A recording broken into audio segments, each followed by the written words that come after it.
When you go into the desert, you see these Bushmen, and you look at the bush and you think, how do these people live here? There's no water, there's nothing. But really, there's everything you'd never need. I mean, the Bushmen have lived there for tens of thousands of years. It was touching. They didn't have a lot, but they'd still be able to have a great life.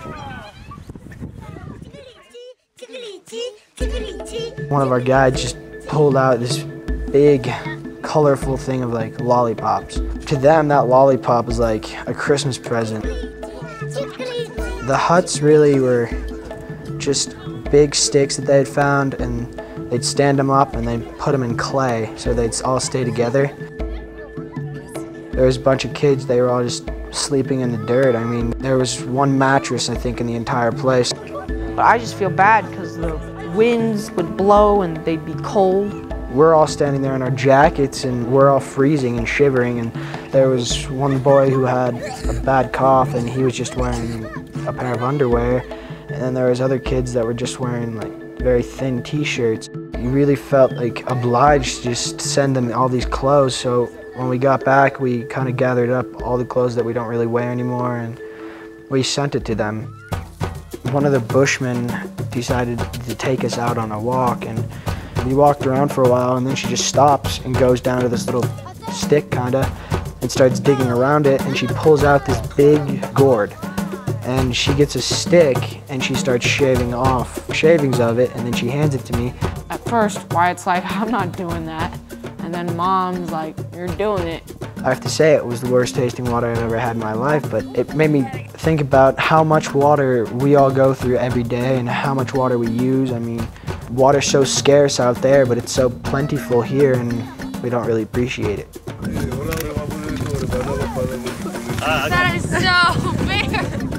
And then they had this little tree. It was like a toothbrush on a branch. And I was like, wow, you basically use a stick for your toothbrush.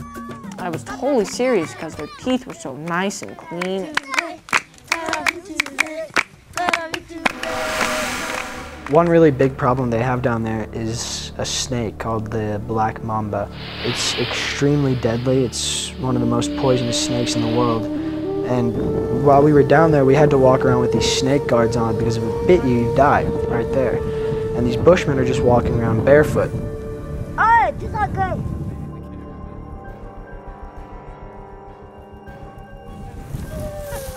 Everyone was just walking, and I'm like, no, snake in the bush. Turns out to stick. Later that night, me and one of the guides went into the town, and we just walked around and asked random just people if they wanted to come and perform a dance with us. And we filled up this entire car with a bunch of people, and we just drove back, and they just put on this huge dance for us.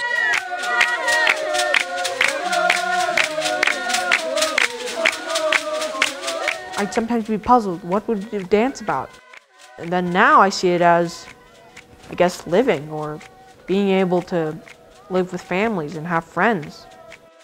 I guess if I could wrap sort of this up on the Bushmen, I'd say it was because they wanted to be happy.